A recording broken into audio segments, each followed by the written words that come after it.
Hapit na mahurot pagbasa na ko ang Bible, ang pulong. Wabit ay nung ng notebook na naakot sa luyo. Niabot na niyo mga 50 ka pinaron nang i-transfer na ko ng pulong sa Ginoo. Diya. Dili mo ko katulog ini. Kaya usa ko ka magbabantay, balantay sa mga talag. Tama ninyo karon ibantayan ka mo aron ang Ginoo gayon tananan ninyo. Managingon ni simple. Pipili niya ang mga butang na wala na higustuhin tao. Unhonorable things. Kung inungdan kinatong simbahan ng nila ni, pero gipili sa Ginoo ni. Nga ang Ginoo nagabutang og pulong diri.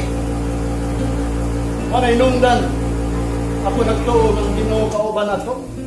Kung nang aniwali ko. Hapit na mahurot pagbasa na ko ang Bible, ang pulong. Wabit ay nungdan ng notebook na naakot sa luyo.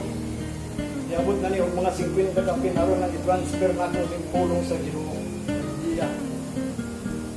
Wabit na ninikat na akong panayon sa Ginoo. Basi pa niya di ay tagatag chance karon. Tagatag chance ugma. Tagatag chance nga aron sa sunod domingo magmalipayon na kay Dimon dun si Propita Joel, nakatok ng kalipay. Ang gladness. Munta di ay muamita din eh. Parang gingon nga mga ngayon tata sa simbahan, maglipay sa kaya ano man ginuwa kung yan. Nawala naman na. So bito na, gingon ko kamo karon. Kung unsa ang mga pagsimba na lawaton sa Ginoo. Sublihan sa mga anak. May sulat na dyan siya itong buhaton. Muna itong buhaton.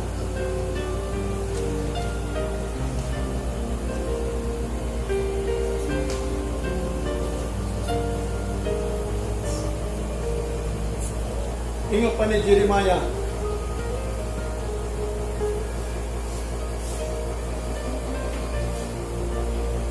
Si Jeremiah nag-ingon sa chapter 23. Verse 20 to 23. The anger of the Lord shall not return. Dili daw niya paon. Until He have execute. Until He have performed the thought of His heart. And the latter days He shall consider it. Ang kasuko sa Ginoo dili niya kwaon. Nga aron hangtod nga i-execute niya. Kung unsa o ma-perform, ma-execute, ma-perform kanang naa sa hunahuna o sa kasing-kasing sa Ginoo nga aron sa ulahing adlaw inyo na masabtan nga diin nganong nasuko ang Ginoo kay dunay gusto sa Ginoo nga iyang nahuna-unahan nga iyang i-execute yun na, i-perform yun na o nang dili niya kauning pandemic kanto di katayla.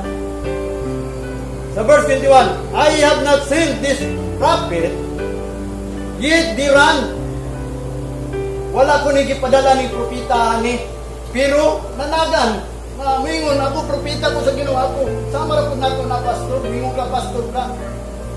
Bisag dili di ka padala sa Ginoo. I have not spoken to them. Wala ko nakikistorya kaniya. Yet they prophesy. Pero nagprophecy sila. Pero nagwali sila.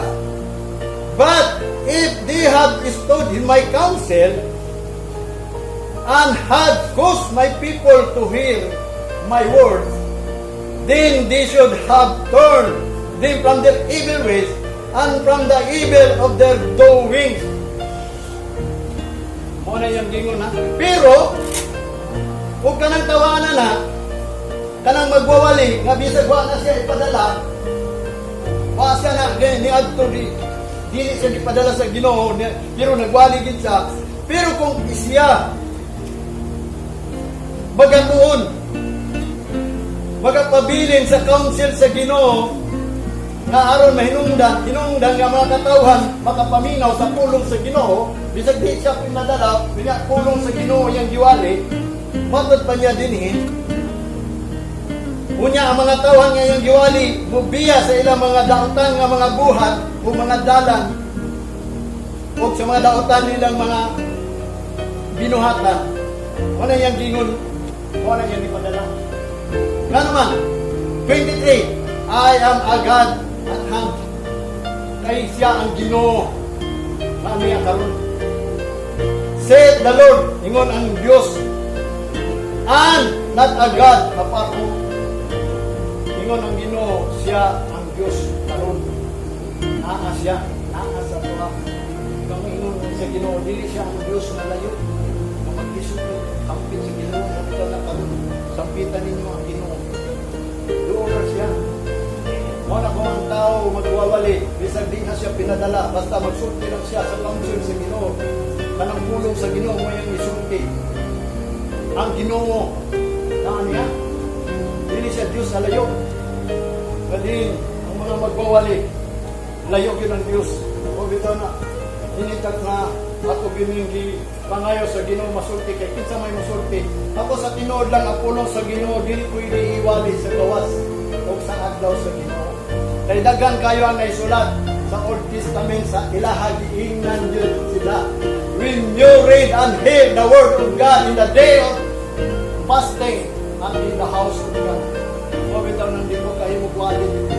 Dili lang kung sila nangita sa Ginoo, ani mo dili. Doon mo sa Ginoo. Diin tuwa dito ang pulong.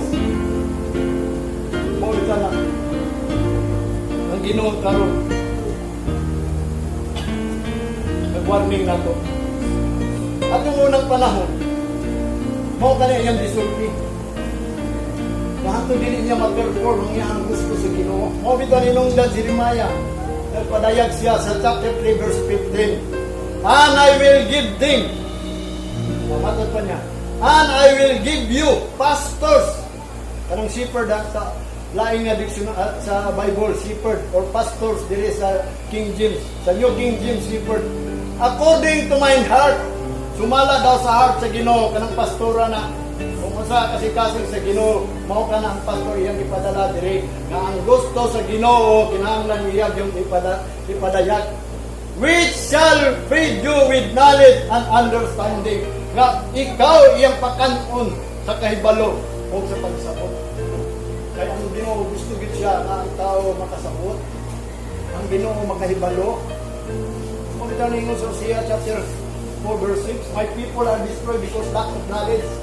Kung walay kahibalo, malaglag ta. Kitang mga Kristohanon kung wala kabalo ini, siguradong malaglag ta. Kung hinungdan di mo muamid din. Kung napagampo mo nga tuliron sa Ginoo ang dalan nato. Niya dabaw sa tanan atong iampo ang ato ang presidente. Kaya aron mo giyas siya sa ato sa hilong nga mga pagkinabuhi, walay trouble ba? So sa matungbaton atong inondino ihatag ang gusto sa presidente. Gadiin siya nag-waste. O nag-waste siya usa ka butang. Maunta ang Ginoo.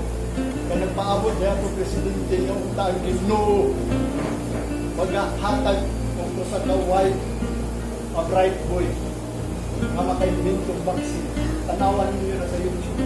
Wala nikat na minuto ganin yung mga pastor atong iampong sa Ginoo. Maunta ang Ginoo magpadala og tao.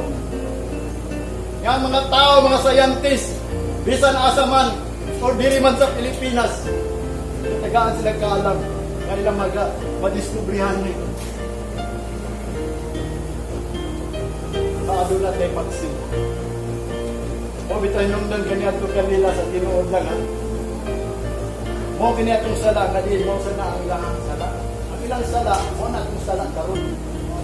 Jeremiah chapter 5 verse 1, run unto and matod pa niya.